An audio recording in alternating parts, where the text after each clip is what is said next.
Hello and welcome back to all of you in another novel reading video. और आज की हमारी जो स्टोरी है दैट इज़ गुड लक और bad luck, a tale from China. ये स्टोरी हम पूरी एक ही वीडियो में कवर करेंगे। It is a nice story and that has a strong moral for us to learn something. Story English में है, इंग्लिश में हम इसे रीड करके हिंदी में समझेंगे।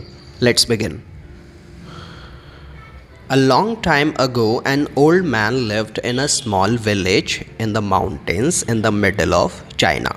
बहुत समय पहले की बात है कि एक बूढ़ा आदमी एक गांव में रहता था और वो गांव चाइना के माउंटेन हिल्स में बसा हुआ था।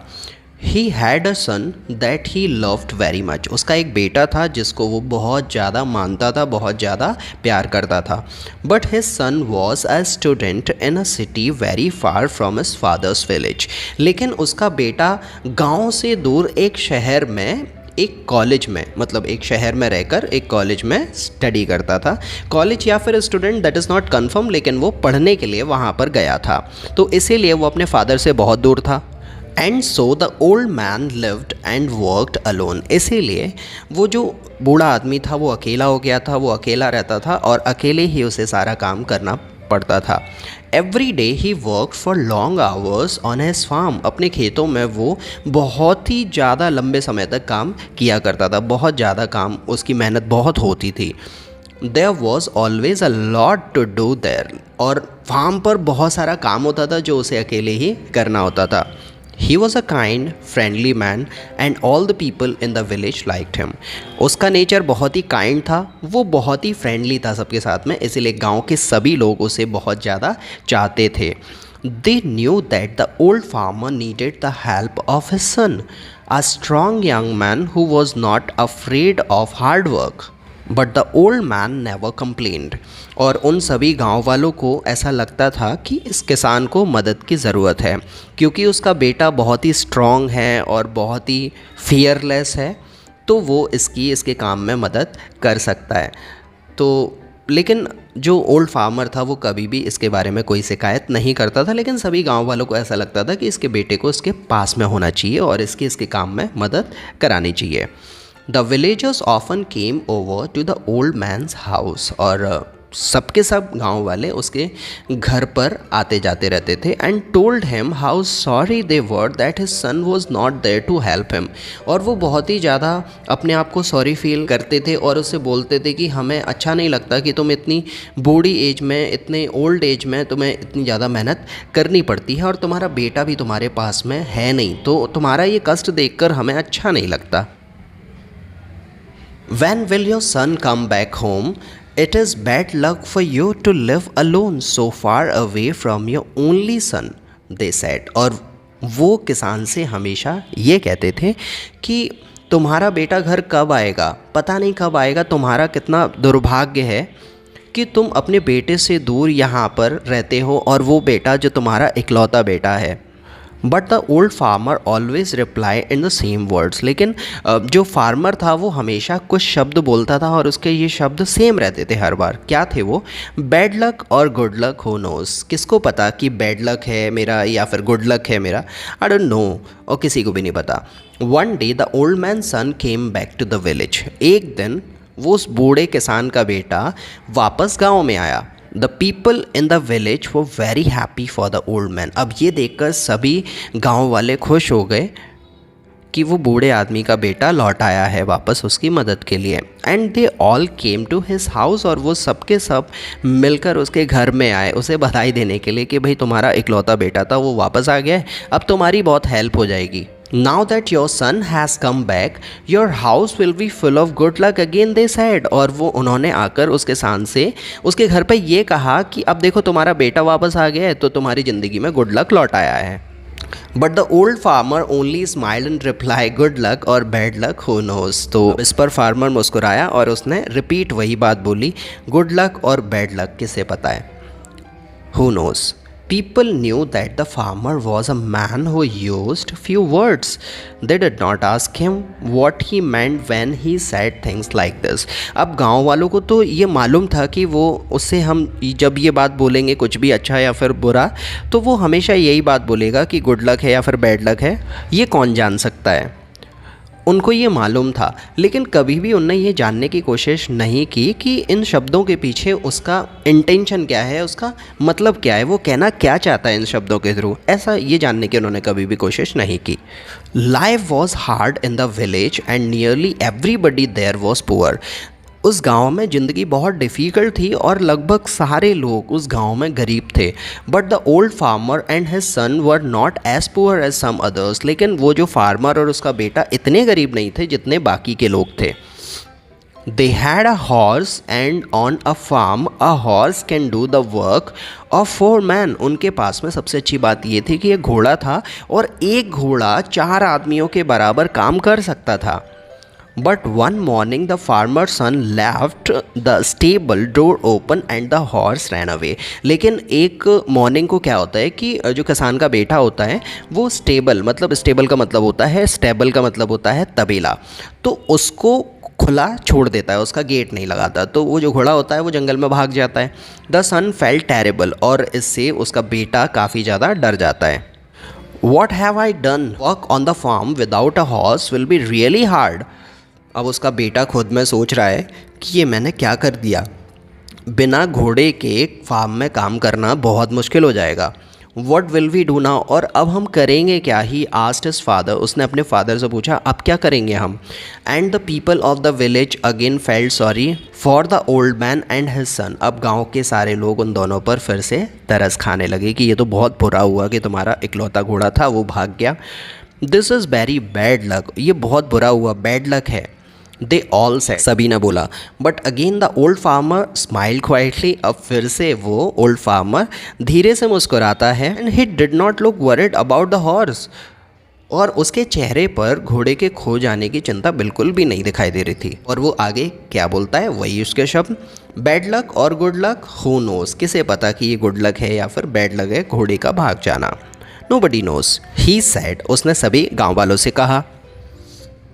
That afternoon, some people in the village thought that they saw the old man's horse running across the hills near the farm. अब उस रात को सभी गांव वालों ने उस किसान को इन्फॉर्म किया कि उन्होंने उसके घोड़े को पहाड़ों में जो फार्म बना हुआ है वहाँ पर दौड़ते हुए देखा है। So that evening the son went to look for it. तो शाम को किसान का बेटा उस घोड़े को ढूंढने के लिए निकल गया। After a few hours, he found their horse quietly eating grass next to a wild horse. अब उसके बेटे ने क्या देखा, कुछ घंटों तक ढूंढने के बाद में वो घोड़ा घास चर रहा था, लेकिन वो उसके बगल में एक और घोड़ा था जो कि वाइल्ड हॉर्स था। वो दोनों घोड़े एक साथ में घास को खा रहे थे। The son was able to bring both horses back to his father farm. अब उसका जो बेटा था, किसान का बेटा, उन दोनों घोड़ों को अपने फार्म में ले आया। एक तो उसका खुद का हॉर्स था और दूसरा वो जंगली घोड़ा था। When the people of the village heard this news, they were very happy for the farmer. अब जब गांव वालों ने ये खबर सुनी कि उनके पास में वो एक घोड़ा लेने के लिए गया था और एक घोड़ा मुफ्त में आ गया है, तो वो बहुत ही ज़्यादा खुश हुए उस फार्मर के लिए कि अच्छा हुआ कि इनका एक घोड़ा खोया और इनको एक घोड़ा एक्स्ट्रा मिल गया। First you had one horse, then you had no horse. Now you have 2 horses. They shouted happily. उन्होंने खुश होकर किसान से कहा कि देखो, पहले तो तुम्हारे पास में एक घोड़ा था, उसके बाद में फिर वो भी भाग गया था तो कोई घोड़ा तुम्हारे पास में नहीं बचा, अब तुम्हारे पास में 2 घोड़े हो चुके हैं। उन्होंने खुश होकर किसान से कहा, ये तो बहुत अच्छी बात है, ये तो गुड लक का साइन है। Your good luck has come back again, तुम्हारा गुड लक वापस आ गया देखो। But the old farmer just smiled his quiet smile and sad good luck और बैड लक हु नोज। और आदतन जैसा वो हमेशा करता था, वो फिर से मुस्कुराया और उसने साइलेंटली उन लोगों से बोला कि गुड लक और बैड लक किसे पता है। The son like the new horse very much. अब उसके बेटे को भी जो नया जंगली घोड़ा था वो काफ़ी ज़्यादा अच्छा लगता था। And he decided to tame it, और उसने उस घोड़े को पालने के बारे में सोचा, मतलब उसको कंट्रोल करने के बारे में उसने सोचा। Be careful son, you have lived in the city for many years, you don't know very much about taming wild horses, said the old farmer worriedly. तो अब जो फार्मर था उसने अपने बेटे को ये बताया कि बहुत ज़्यादा ध्यान रखना अगर तुम इस घोड़े को कंट्रोल करने जा रहे हो या फिर सीख रहे हो, क्योंकि तुम बहुत लंबे समय तक शहर में रहकर आए हो, तो तुम्हें वाइल्ड हॉर्सेस के बारे में ज़्यादा नहीं पता कि उनको किस तरीके से कंट्रोल किया जाए, तो बहुत ध्यान से इस काम को करना। अब इस बात पर जो किसान उसे बोल रहा था, किसान को भी चिंता थी कि कहीं ये अपने आप को नुकसान ना पहुंचा ले, क्योंकि घोड़ा जंगली था, उसको कंट्रोल करना मुश्किल था। इसीलिए उसने अपने बेटे को एडवाइस किया कि बहुत ध्यान से इस काम को करना। Don't worry father, I know what I am doing, replied the son. तो उसके बेटे ने बोला कि पिताजी आप चिंता मत करो, मुझे पता है कि मैं क्या कर रहा हूँ। When I have tamed this horse, we will have 2 horses to help us on the farm. बात बिल्कुल सही है कि इसे कंट्रोल करना थोड़ा सा मुश्किल है, लेकिन अगर मैंने इसे सक्सेसफुली कंट्रोल कर लिया तो हमारे पास में फार्म में काम करने के लिए एक के वजह 2 घोड़े हो जाएंगे और ये हमारे लिए अच्छा होगा। And life will be better, और हमारी ज़िंदगी थोड़ी सी आसान और बेहतर हो जाएगी। But the next day the old man son fell from the wild horse back to the ground and broke his leg. लेकिन अगले दिन ही क्या हुआ कि जो वाइल्ड हॉर्स था उसको कंट्रोल करते हुए किसान का बेटा ज़मीन पर गिर पड़ा, जिसकी वजह से उसकी टांग टूट गई। Now this was a big problem. अब ये तो बहुत ही ज़्यादा समस्या हो गई थी। A man with a bad leg needs to eat but can not work. अब ऐसा जो आदमी उसका पाँव टूट गया है वो केवल खाना तो खा सकता है लेकिन काम नहीं कर सकता। Once again the people of the village came to the farmer house to say how sorry they were. अब फिर से सारे के सारे लोग जमघट बनाकर उस ओल्ड फार्मर के घर पर आ गए और उन्होंने बोला कि ये सुनकर बहुत दुख हुआ कि तुम्हारे बेटे का पाँव टूट गया। First your son was in the city, पहले तो तुम्हारा बेटा शहर में था। And there was no one to help you, तो तुम्हारे पास में मदद के लिए कोई नहीं था। Then your son came back to help you, फिर तुम्हारा बेटा तुम्हारी मदद करने के लिए वापस आया। Now your son has broken his leg, अब देखो उसने खुद ही अपना पैर तोड़ लिया। And you must help him, अब तुम्हें फिर से इतनी बूढ़ी उम्र में, इतनी ज़्यादा उम्र में उसकी सेवा करनी पड़ेगी अपने यंग सन की। Your bad luck has come back they said. तो उन सभी ने बोला कि देखो ये तो तुम्हारा दुर्भाग्य है, तुम्हारा बैड लक वापस से आ गया। Once again the father smile quietly and replied bad luck और गुड लक हु नोज। अब फिर से वो किसान मुस्कुराया और बोला कि बैड लक है या फिर गुड लक है, किसे पता है। Some of the villagers were surprised to hear this. अब कुछ गाँव वाले बहुत ही ज़्यादा सरप्राइज हुए ये सुनकर। Where was the good luck in the breaking your leg. अब उन्होंने एक्साइटेड होकर पूछा कि अब ये पाँव टूटने में बैड लक तो समझ में आता है, लेकिन ये गुड लक कैसे हो सकता है। फिर वो आगे बताता है as an explanation, at the time in China there was a long and terrible war between the east and west of the country. अब फिर स्टोरी में आगे क्या होता है कि जब उसके बेटे का पाँव टूट जाता है तो फिर चाइना का युद्ध हो जाता है, मतलब उसकी लड़ाई हो जाती है। ईस्ट और वेस्ट कंट्री के बीच में एक युद्ध होता है चाइना के अंदर ही। Every week hundreds of young man died in this war. अब इस वॉर के अंदर जो वीक यंग मैन थे, सैकड़ों ऐसे ही यंग मैन की डेथ हो जाती है इस वॉर में। One day some soldiers arrive in the village. एक दिन कुछ सोल्जर्स गांव में आते हैं। They were looking for more man to fight with them. और वो गांव में उन यंगस्टर्स को लेने के लिए आते हैं, उनको देखने के लिए आते हैं जो उनके साथ में मिलकर लड़ सके। All the young man in the village had to become soldiers in the army and leave for the war. अब उस गांव में जितने भी युवा लोग थे, जितने भी यंगस्टर्स थे, उन सभी को उन सोल्जर्स के साथ में जाना पड़ा वॉर के लिए और अपनी फैमिली को छोड़ना पड़ा। Their families cried when they said good bye. और जब वो यंगस्टर्स अपनी फैमिली को गुड बाय बोल कर जा रहे थे तो उनकी फैमिली को बहुत रोना आया इस पर, क्योंकि वॉर पर जाना और बचकर ज़िंदा वापस आना बहुत मुश्किल था। They knew that many of these young man would be dead in few days. क्योंकि उनकी फैमिली मेम्बर्स को ये पता था, गाँव वालों को ये पता था कि अगर ये वॉर पर जा रहे हैं तो कुछ ही दिनों में इनका मरना तय है, ये बचेंगे नहीं। But the soldiers left the old farmer son. लेकिन वो जो सोल्जर्स थे ओल्ड फार्मर के घर पर आए और उसके बेटे को छोड़ दिया, उसको नहीं ले गए। क्यों नहीं ले गए? What good to an army was soldier with a bad leg. क्योंकि ऐसा सोल्जर जिसका पाँव खराब है वो आर्मी में एडजस्ट या फिर फिट नहीं हो पाएगा। Now the villagers understood the old farmers word. अब जो विलेजर्स थे उस बूढ़े किसान के शब्दों को याद कर रहे थे। उनको अब समझ में आ रहा था जो गुड लक और बैड लक के बीच का डिफरेंस था। They went to see him, और वो फिर से उससे मिलने के लिए जाते हैं। Your son did not have to go with the soldiers because he broke his leg. तो उन्होंने उस किसान से कहा कि तुम्हारा बेटा उन सोल्जर्स के साथ में नहीं जा पाया क्योंकि उसका पाँव टूटा हुआ था। It is true that your bad luck change into good luck. और उन्होंने किसान से कहा कि ये तो बहुत अच्छा हो गया, तुम्हारा जो बैड लक हो गया था, तुम्हारे बेटे का पाँव टूट गया था, तो तुम्हारे लिए बैड लक था और सोल्जर उसे नहीं ले जा पाए लड़ाई के लिए, तो इसकी वजह से तुम्हारा बेटा तुम्हारे पास रह गया और ये तुम्हारे लिए गुड लक साबित हो गया। जो पहले बैड लक था अब गुड लक हो गया तुम्हारे लिए। Happy that they understood the old farmers vice word.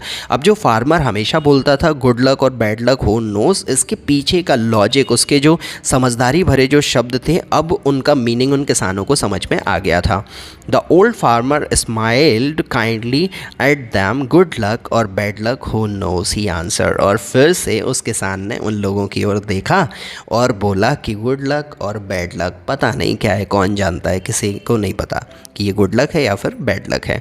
So that's the end of this beautiful story. यहाँ पर हमारे लिए भी एक मोरल है सीखने के लिए कि कई बार कंडीशन बहुत ज़्यादा बुरी हो सकती हैं हमारी लाइफ में, लेकिन अगर हम कुछ इसकी पॉजिटिव साइड देखेंगे तो हम पाएंगे कि बुरे में कुछ ना कुछ तो अच्छा छुपा हुआ रहता है। बिकॉज़ हर रात की सुबह ज़रूर होती है, तो कुछ भी अगर बुरा होता है तो जो डिफ़िकल्ट टाइम हमारी लाइफ में आता है ये हमें स्ट्रॉन्ग बनाने के लिए आता है। तो डिफ़िकल्ट टाइम को हम टाल तो नहीं सकते क्योंकि परेशानियां थी हैं और रहेंगी, लेकिन हम अपने आप को स्ट्रॉन्ग बना सकते हैं ताकि हम इन परेशानियों से, इन ट्रबल्स, प्रॉब्लम से लड़ पाएँ। तो हमें अपने आप को स्ट्रॉन्ग बनाने की ज़रूरत है। एंड रेस्ट, गुड या फिर बैड, ये सब कुछ हमें भगवान पर छोड़ देना चाहिए। So this is it from this beautiful story. Hope that कि ये स्टोरी आपको पसंद आई होगी और इसको आपने अच्छे से समझा भी होगा। तो अगर ये स्टोरी आपको अच्छी लगी, समझ में आई, तो इस वीडियो को लाइक करो, शेयर करो with your friends and family. और स्टोरी वीडियोस देखने के लिए और नॉवल रीडिंग वीडियोस देखने के लिए इस चैनल को सब्सक्राइब कर लो, क्योंकि I keep bringing this kind of useful English related videos जिससे आपकी इंग्लिश को सीखने में हेल्प हो। So thanks for joining me in this video. I'll see you later bringing another story. Till then, very goodbye to all of you.